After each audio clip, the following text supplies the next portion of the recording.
Okay, I'd like to get started. I know there's still a few people coming in, but I'd like to make sure to give Dr. Alpern all the time. So welcome everybody to the Medical Scholars Lecture Series. This is the Timothy Johnson Medical Scholar Lecture Series that many of you have heard us talk about before in memory of Dr. Timothy Johnson. It's a really great pleasure and honor today to have as our speaker Dr. Robert Alpern, the Dean and Ensign Professor of Medicine at Yale University School of Medicine. Dr. Alpern is a colleague of mine, and I'd like to say a friend. I've known him for several years, and we've worked on a few panels together nationally, and I've always admired and respected his work and all the things he's done at a level of science and a level of medical school administration. So as I said, it really is a great opportunity to have him here today, and I'm glad he took a few days after being stranded in Barcelona to come to Roanoke. That was that nonstop Barcelona-Roanoke flight you all know about at the Roanoke Airport. Anyway, Dr. Alpern did his undergraduate work at Northwestern University in chemistry, and then stayed in Chicago, moved across town to do his medical degree at the University of Chicago. And from there, he did his residency at Columbia University in internal medicine, and then went on to University of California, San Francisco to do a fellowship that he did there in renal physiology and nephrology. And from his time at UCSF, he then moved into a faculty position in Dallas at the University of Texas Southwestern Medical Center, where he held various faculty appointments, became chief of the Division of Nephrology, and then became dean of the medical school at UT Southwestern. And I think for many of you who know the landscape nationally in medical schools throughout the country, you know that's one of the real powerhouse medical schools, fantastic research programs, great faculty, and Dr. Alpern had the opportunity to lead there for several years. About a little more than a decade ago, about 2004, I guess, he moved to Yale to become, as I said, the Ensign Professor and the Dean of Yale University School of Medicine. And for those of you who track things like the life of a dean, that is how many years people get to be deans of medical schools, you would appreciate immediately that he's got to be out there at the head of the pack. You can just imagine all the things a dean of a medical school has to deal with and come up on any given day. So his longevity in that leadership role speaks to a number of his qualities in terms of being an effective leader primarily. And so I think that's something to be very proud of. Dr. Alpern has received numerous forms of recognition for his contributions. He's an elected member to the Institute of Medicine of the National Academies. He was an NIH Merit Award holder.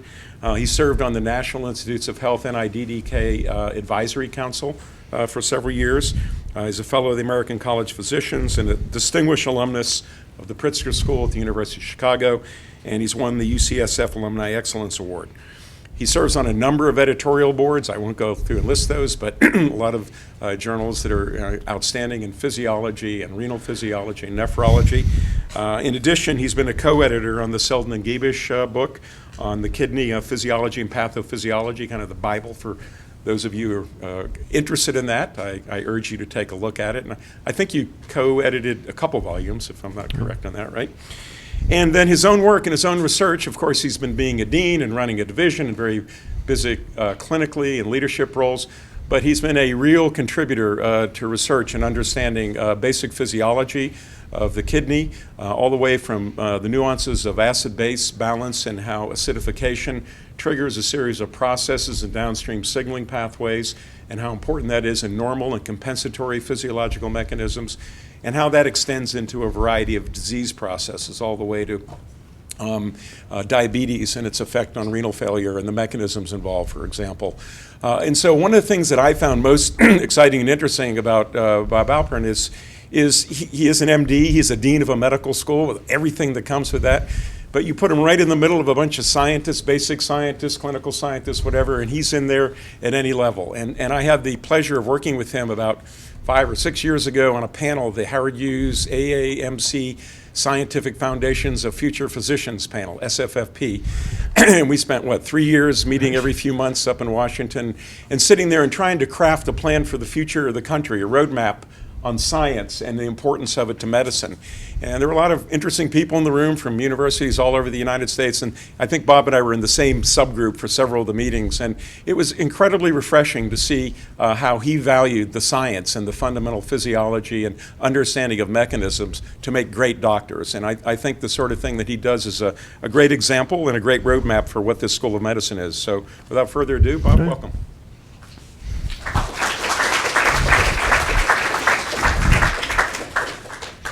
Thank you, Mike. Can you all hear me? This work? That was such a nice introduction. That's the reason I travel on these trips, to hear these introductions. So I can tell you that on that HHMI committee, Mike was the best member of the whole committee, which is why I could not say no to him when he asked me to come here. So I want to tell you a story about chronic acidosis, and it kind of, I want to go back and forth from the patient to the science and back to the patient, and in the end tell you about a drug that we're developing now. So chronic metabolic acidosis, progression from a scientific concept to clinical importance to therapy. So this is a old slide. When I was a fellow, we perfused kidney tubules in situ in the rat. And this is a preparation. This is the kidney sitting there, and you can't well, here's one pipette, but there could be as many as 3 pipettes put into various parts of the tubules with a dissecting microscope. And this was to actually find out what the kidney tubules were doing. It was a very difficult technology at that time. It took about 6 months before you got your first data point. But with this, we were able to perfuse the blood and the lumen side, and then you could measure change. But the problem, which was very frustrating during my training, was that the cell was a black box, that we could never measure what was inside the cell, because the kidney cells were about 8 microns, and getting an electrode into them was very tough. And so we tried to break open that black box, and in my early faculty time, the discovery was made that fluorescein, the fluorescence of fluorescein, was pH sensitive, and that if you could get fluorescein into a cell and you could measure the spectrum of excitation of the fluorescence, that you could actually know the pH. And so I actually stopped everything I was doing and built a fluorescent microscope that would be suspended above the rat to measure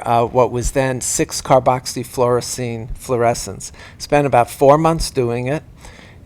Bought a $35,000 Lights fluorescent microscope and cut it to pieces and suspended it. And then we finally did the first experiment, and 6-carboxyfluorescein wouldn't stay inside the cells. And so we perfused it in, and I literally had 10 seconds to do everything, and I couldn't do it that fast. So it failed. And so I took the whole thing apart and put it in the cabinet. And then luckily, I was at UCSF, and there was a guy, Richard Chen, no, not Richard, Roger Chen. Roger Chen, who was at Berkeley then, across the campus, and so I went to a seminar at UC Berkeley, and they presented their work on a modification of 6-carboxyfluorescein that had 4 carboxyl groups on it instead of 1, and actually was more pH sensitive. And this shows the excitation spectrum. And so if you've all been walking the halls and wondering what this picture is, this is actually a proximal tubule sitting on the surface of the kidney that has been perfused with BCECF. And we were able to, we perfused the lumen, perfuse the capillaries, and measure intracellular pH. And it was the first time that we could measure intracellular pH under different circumstances where we measured transport rate. And this broke open the black box. And that led, and I'm not trying to say I alone defined these, because there were many people using different approaches, but it led to this model of the proximal tubule, which is that for acid secretion, there's a sodium-hydrogen exchanger that uses a sodium gradient to secrete hydrogen. There's a hydrogen pump. These are both on the apical luminal membrane, and there was a sodium 3-bicarbonate cotransporter that we found on the basolateral membrane. It had been found in salamander, but nobody could find it in the mammalian kidney, but indeed it is there. And this is the basic model. And so with that model in hand, let's go back to the patient. So this is a normal person who eats about 70 milliequivalents of acid per day. We actually don't eat acid.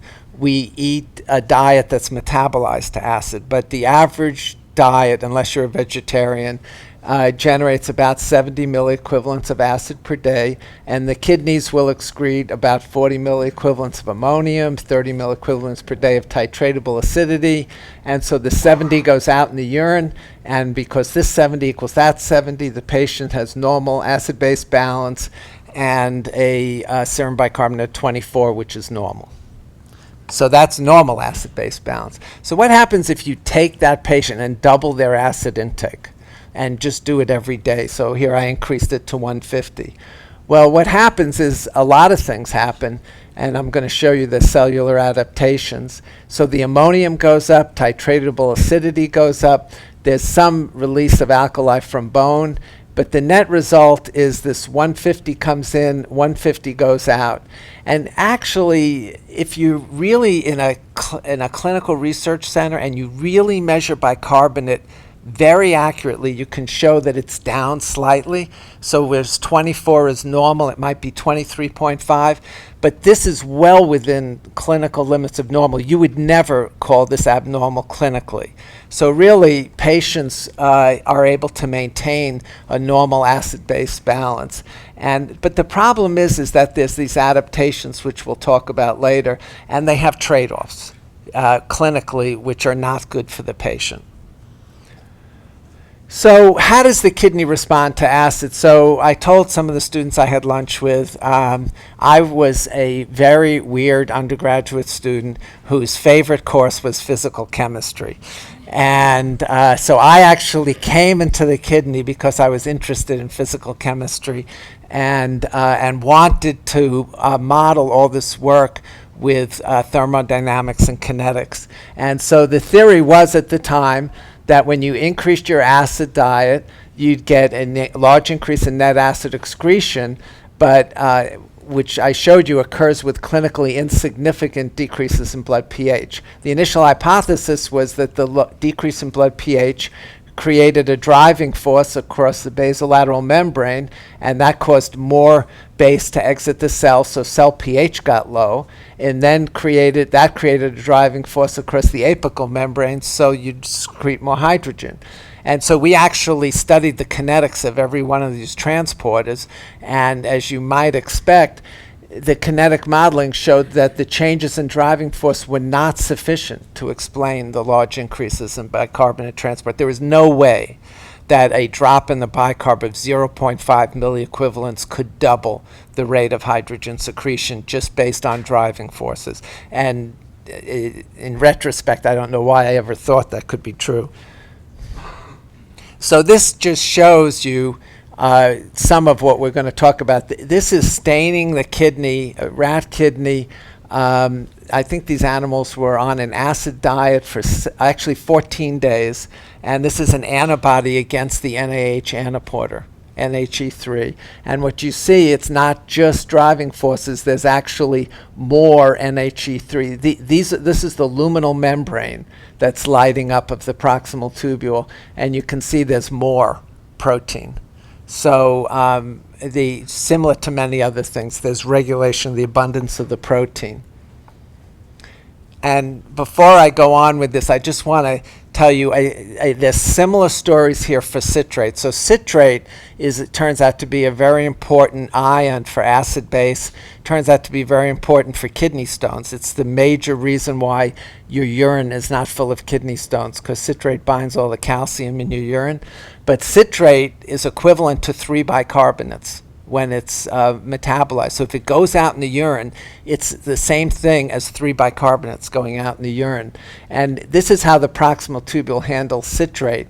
There's a sodium citrate cotransporter, and then citrate is metabolized by 2 pathways, ATP citrate lyase in the cytoplasm, and mitochondria, and it all comes back into oxaloacetate and then PepCK and gluconeogenesis. It turns out when you feed an acid diet to a rat, the sodium citrate transporter goes up in abundance, ATP citrate lyase goes up in abundance, mitochondrial aconitase is activated, and PepCK is activated. There's clearly a lot of adaptation. So what we're going to talk about, we're going to focus on the sodium hydrogen exchanger, but this applies to all of these pathways. And this is just the staining with an antibody against the apical membrane sodium citrate cotransporter at low magnification and high magnification. And you can see, just like with NHE3, there's more of the sodium citrate transporter if you've eaten an acid diet. So to study this, we needed a cell culture line because you can't really study this in vivo. And interestingly, I can tell you in 30 years of trying to find a cell line that will behave, the only cell line that has ever really behaved well as a proximal tubule is a strange cell line from the opossum kidney, the OK cell. And this was a P clone of it. If you take proximal tubule cells and harvest them and put them in culture, they stop behaving like proximal tubule cells as soon as they hit the culture dish. It just does. The hypoxic environment is enough to prevent that. But OK cells, and this is a P clone of OK cells, behave like proximal tubule cells. So, and they express. We showed that they express NHE3, the isoform of the NAH antiporter. None of the other proximal tubule cell lines we tried to create or study they'd express NHE3 when you harvested the cells, but after 2 days in culture, they didn't express NHE3 anymore. They expressed NHE1, which is the wrong one. So we took these OKP cells and we'd incubate them for various times at different pHs, and then we'd assay them to try to study the mechanisms of what happened in vivo. And so this summarizes about a year of work of a postdoc. And so what you see here, I've put, this is the 100% maximal effect of the NAH antiporter. And if you just go to this line right here, you can see there's an increase in NHE3 mRNA as you incubate the cells in acid, and that it peaks at about 12 hours. And that's followed by an increase in protein level, the orange line, that peaks at 24 hours. But you can see the increase in activity precedes that. And the increase in activity actually can be best attributed to trafficking of NHE3 to the apical membrane. So what happens is when you expose the cells to acid, there actually is a phosphorylation of the NAH antiporter, which I'm not going to show you here. Then the NAH antiporter traffics, so there's more NAH antiporters on the apical membrane and less in intracellular vesicles. And then you turn on the gene likely, although it's hard to show, and then eventually you get more NAH antiporter. And all of these processes are going on. So we then look to see, well, what's the signaling pathway? And it may seem obvious now that, of course, there's a signaling pathway that does this. But at the time, there was no belief that there was an acid-induced signaling pathway. So I know some of the students went through one of my papers on endothelin. I'm just going to summarize once again about 10 years of work for a series of fellows. But we know that NHE3 activity went up, and we know that it involved NHE3 phosphorylation and trafficking, and that was stimulated by we showed endothelin-1 binding to the ETB receptor and mediated by tyrosine kinase and a calcium-dependent pathway. Then the question was, how did we turn up endothelin-1? And endothelin-1 gene typically has an AP1 site in its promoter that's regulated, and its AP1 is phos in June. so that we thought June would be upregulated. It was, and actually I'm telling this chronic, we knew June before we knew it was endothelin. But so June turns that on. We know ERK, which typically activates June, is up, but we don't know what turns ERK on. And then we also, one of my fellows, for various reasons, we couldn't find an activating pathway, had this idea that it might be a tyrosine kinase, and so he actually did the work and found that C-SARC was activated by acid, but we didn't know what activated C-SARC. And so what we became interested in is what is the pH? What actually senses pH in the cell that is so sensitive that it can respond to these changes in pH? And so I thought I'd talk about that a little bit. So it turns out when you look at SARC activation, the classical activators of C-SARC are two kinases, PIK2 and focal adhesion kinase, FA.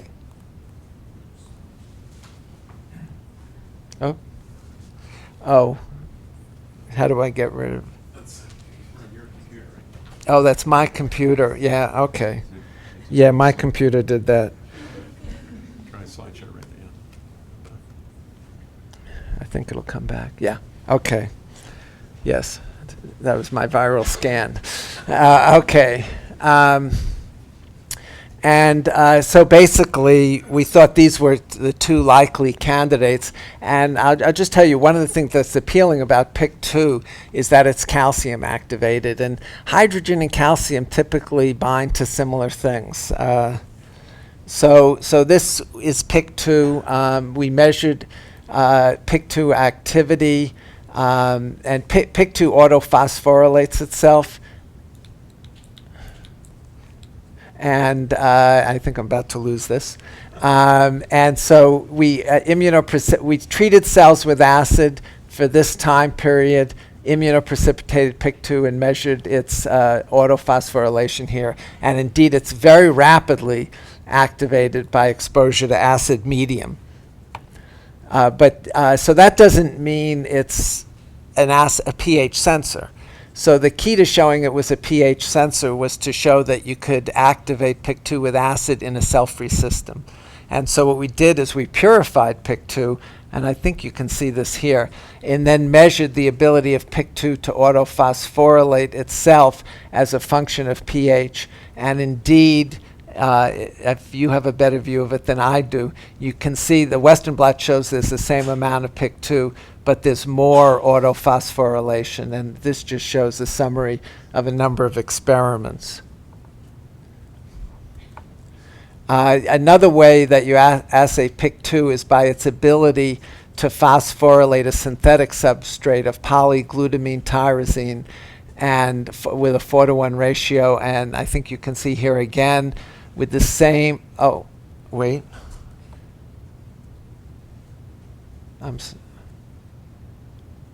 Yeah, okay, I must have gone by this slide. Okay, that's why now this looks clearer. So you can see that with PIK2 that there's an increased phosphorylation of synthetic substrates as a function of the pH of the media. Now, we did it with FAK and showed that with FAK that doesn't happen, that low pH does not activate FAK. Then we asked, well, if PIK2 is activated by acid, it typically would bind to SARC to activate it. And so this is a co-immunoprecipitation study. On the top, we immunoprecipitated with antibodies against SARC, and then blotted with PIK2. On the bottom, we immunoprecipitated with PIK2 antibodies and blotted with C-SARC. And what you can see when you precipitate with C-SARC, there's the same abundance of C-SARC. But if you incubate with acid, there's an increased binding of PIK2 to the C-SARC. And you can see the same thing here. When you precipitate with PIK2 antibodies, there's no effect of acid on the PIK2, but with acid you get more C-SARC coming down with the PIK2. And so then we assayed C-SARC, So we know PIK2 is activated. We know that PIK2 binds to CSARC, but is CSARC activation by acid, does it require PIK2? And so we approach this in a number of ways. So we transfected the cells with a dominant negative PIK2. And so here you see this is an assay for CSARC. You immunoprecipitate with CSARC and measure the ability to phosphorylate enolase. And you can see that acid does increase the phosphorylation of enolase, but not if you co-transfect with a dominant negative PIK2. So you actually need PIK2 to activate CSARC. So this just summarizes, so this is summarizing the experiments, and you can see untransfected, so this is NAH antiporter activity, I'm sorry. So untransfected NHE3 is activated by acid. If you put in an empty vector, it's still activated by acid. If you put in a wild type PIK2, it's still activated by acid. But if you add in the dominant negative PIK2, you prevent the activation of NHE3. So clearly PIK2 is required for SARC and now this is what I thought was coming. I had them in the wrong order. So here what we used is siRNA for PIK2 to eliminate PIK2 from the cells. And you can see the red staining is PIK2, and you can see that we achieve this when we add the siRNA. We've eliminated most of the PIK2, and this just shows when you do that, you eliminate the activation of NHE3. So that if you put in these are controls, and then when you put in the siRNA and eliminate the PIK2, you eliminate activation of NHE3 by acid. And then we used a knockout mouse. And so this is a mouse that doesn't have any PIK2. The gene's been knocked out. And as you might imagine, so this is the activity of the antiporter.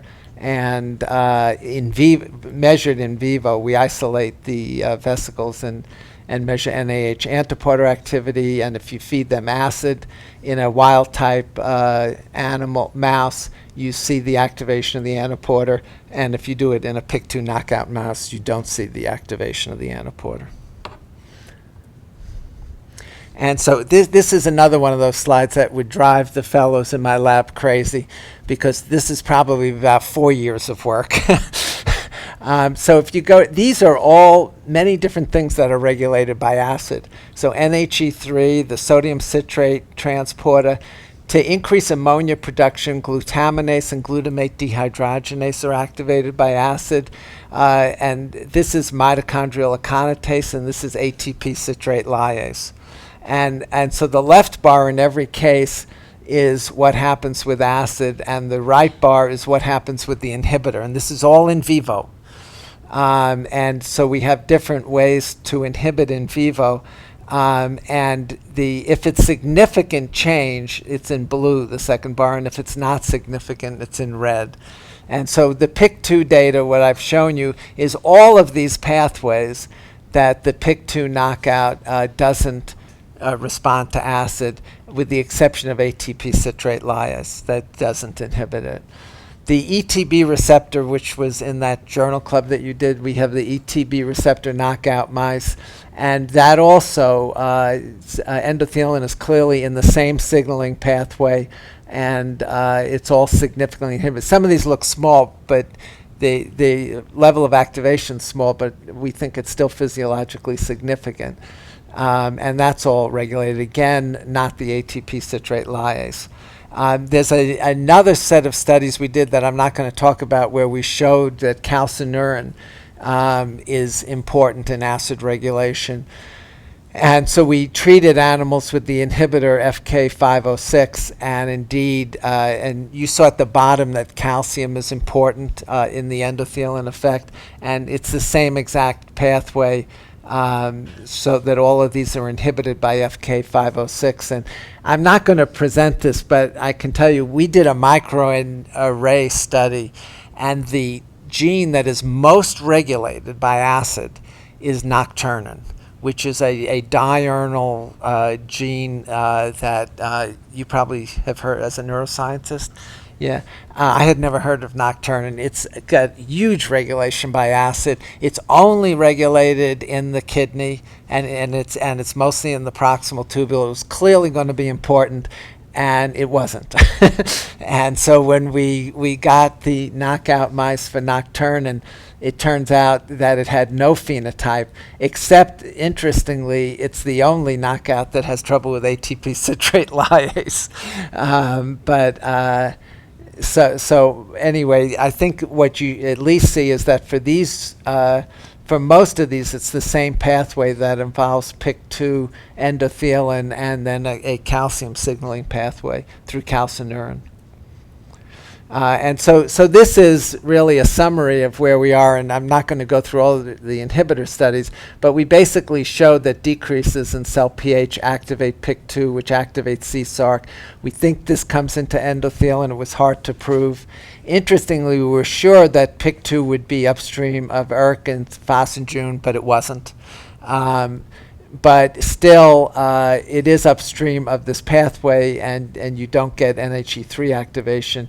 You do end up regulating endothelin, and then the endothelin through the tyrosine kinase and calcium-dependent pathways.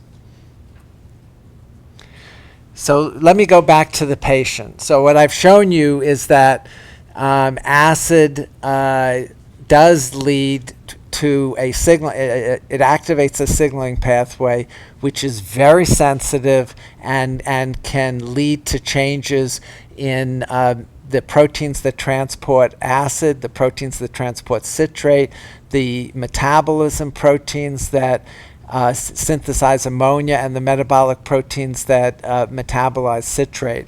So the question is, what is the importance of this clinically? So let me just remind you of a few things. So acidemia is a term we use for a low blood pH. And that emia just means concentration in the blood. Acidemia means you have too much acid in the blood. Acidosis is a pathologic process that adds excess net acid to the blood. So you can have acidosis without acidemia. So you can have a process that generates acid, but if other processes are able to manage it, you might not have acidemia. But acute acidemia or acidosis is generally well tolerated. I think it's of diagnostic importance, but really almost no clinical consequences. So I would argue that if you see a patient with diabetic ketoacidosis with a blood pH of 7.0, the blood pH of 7.0 may make you nervous, but it probably is of little clinical consequence.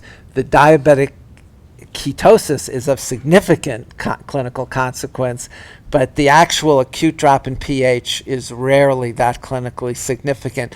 But it's associated with dangerous things like lactic acidosis and ketoacidosis. So physicians' blood pressure goes up when they see severe acidosis, but I'm not sure there's any data that the drop in blood pH is clinically going to hurt the patient. So we always tell you, treat the primary condition, don't treat the acidosis.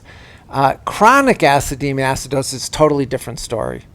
So over time, because of these adaptations that return the blood pH towards normal, the problem is they have long-term pathologic consequences. And so I use the term trade-offs, and this is stealing a term from Neil Bricker, who described the trade-offs for phosphate regulation, that you may see a patient with a normal phosphate with kidney disease, but there's so many adaptations going on that you're having trade-offs. The same thing with acidosis. And so this just shows that story again. When you give 150 milliequivalents of acid a day to a person, they'll handle it. The bicarb will only drop a little, but it's these trade-offs. So just to remind you, these are the causes of chronic acidosis: GI bicarbonate loss and generally renal tube. It's either GI bicarbonate loss or renal. And I always tell people, the differential diagnosis is really complex. You ask the patient, do you have diarrhea? If they say no, it's renal. And if they say yes, it's GI. But I want to focus on chronic kidney disease. So as patients with acidemia, patients with chronic kidney disease usually develop acidemia around a GFR of 20 cc's per minute. I would argue they have acidosis long before they have acidemia. And so this would now be CKD 4 and 5. Some patients get it at a higher GFR in what's called the CKD3 range, which would be a GFR of 30 to 60 mils per minute. So the acidosis likely precedes the acidemia. If your disease is more tubulointerstitial, you tend to get acidosis at a higher GFR than if it's a glomerular disease. And these are the clinical consequences of chronic acidosis, which are well documented. And a lot of this is good for you, good for blood pH, but bad for the patient. So it turns out if the kidney wants to make ammonia to excrete, it needs amino acids. That's where the ammonia comes from. The only way it can get amino acids is to break down protein. So part of the response to chronic acidosis is for the body to break down its muscle mass. And obviously over time that's not a good thing. So good for ammonia excretion, bad for the patient. Bone demineralization. So the bone is full of carbonate. And so if you have a chronic acidosis, then you break, the osteoclasts are activated, osteoblasts are inactivated. You break down bone. Good for the blood pH, bad for your bones. And that calcium then goes out in the urine. And also, as I showed you, citrate doesn't go out. That gives you kidney stones and you calcify your kidney. I'm not sure what's good about this, but we know that complement is activated at a lower pH. And I'm going to show you that there's now, for the first time, really good data for what we've always known, that acidosis accelerates the loss of renal function in CKD. And so this is a study that was finally done. And this is an example of the economics of research. So we knew that a lot of us were pretty confident that acidosis accelerated loss of renal function. The problem is the drug to treat it is sodium bicarbonate, costs a penny a pill, so nobody would finance a study to test to see if it was true. And so I don't actually know how DeBrito and Associates got their funding, but they did the study, a randomized, double-blinded study, giving sodium bicarbonate or placebo to patients with CKD. And you can see that this was the loss of kidney function, and this is what happened in the patients who got sodium bicarbonate to correct their acidosis. So I think it's now pretty much accepted that you really want to correct the acidosis in a patient with chronic kidney disease who's not yet on dialysis. For all the other reasons I showed you, you want to correct it in everyone. But I think now this is clearly a reason. Now the problem here is that this is a sodium load. And so you might say, well, this is easy, sodium bicarbonate. But in the DeBrito study, they excluded any patient with hypertension or heart failure.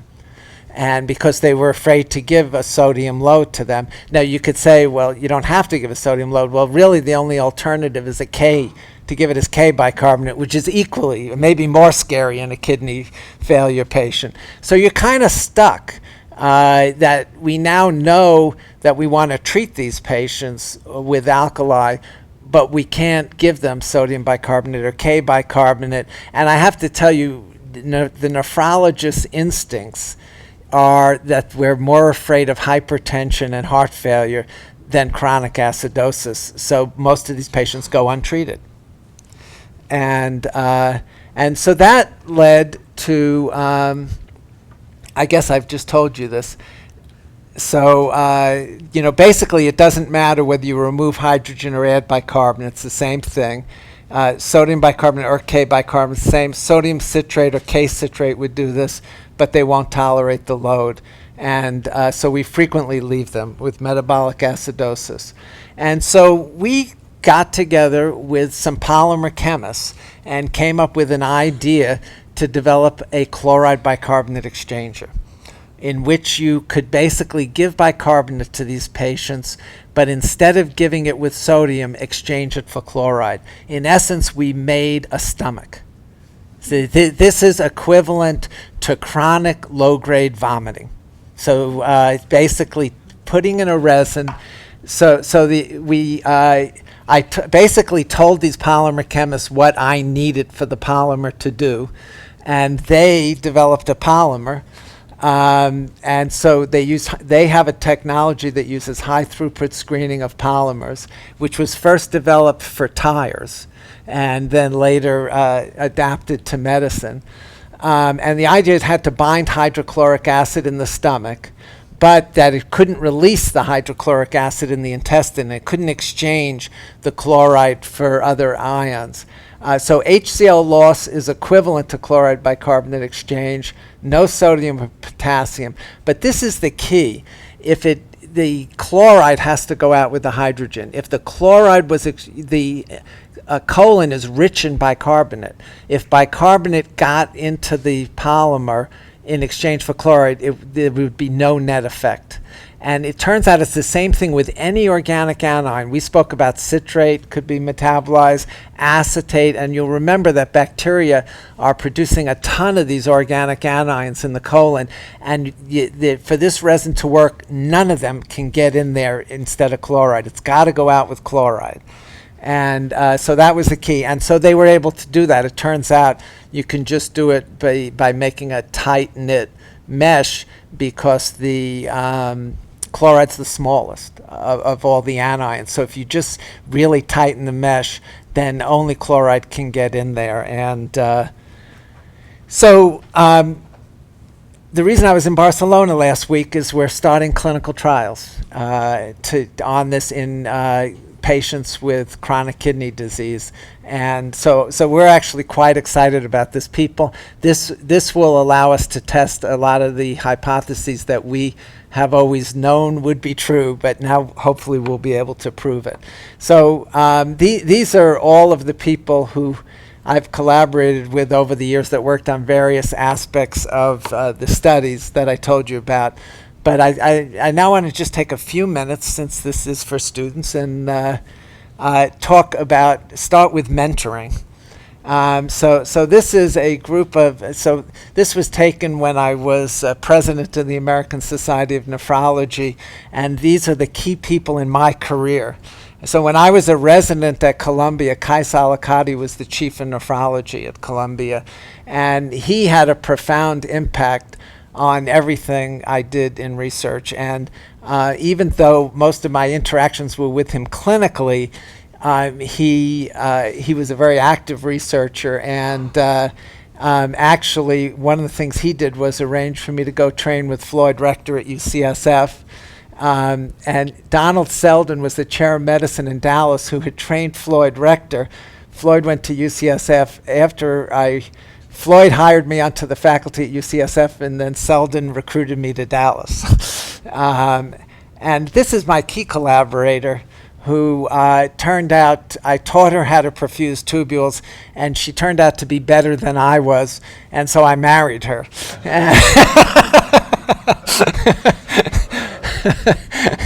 And so I'm trying to figure out whether our major contribution is 2 children or the fact that we figured out acidosis. So I just want to go back to, Kais was one of these people in his younger days who was outlandish in the things he said, and it was always fun to be with. And so I actually got to give him an award once at the American Society of Nephrology, and I prepared this slide of what I learned from Kais. And so what he taught me, and this is true, if you're going to do research, do something significant. Don't try and be cautious and worry about your next grant. Why bother? If you're going to do research, really try to change the field. Never be afraid to move to a new technique, and you should always follow a problem, not a technique. there was a paper in those days that Joe Goldstein published where he described a syndrome he called PAIDS. This was at the height of the AIDS epidemic. He called it PAIDS, Paralyzed Academic Investigator Disease Syndrome.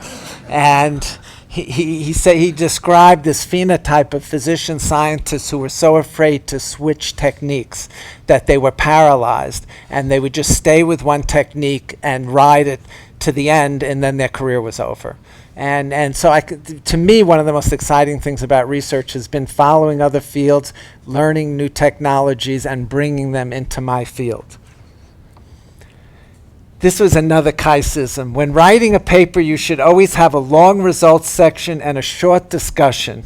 If you need a long discussion, you probably didn't prove anything. These were the days when clearance studies were being done in kidneys, where they would feed the dog something, measure the urine, and then have 9 pages of discussion explaining why the urine changed. And the ironic part is they really didn't prove anything, but they turned out to be right in almost everything. So the last thing, which I actually was thinking of removing, those famous senior guys are not that smart and their research is not that great. And so now that I've kind of not really one of those young guys anymore, I'm not sure, but he was very inspiring to me. So I thought I'd just finish with this slide, and you never know where life will take you. So this is a picture of me, my first year as dean at Yale. That's one of the domes at Yale in the background, and this is a picture of me in college.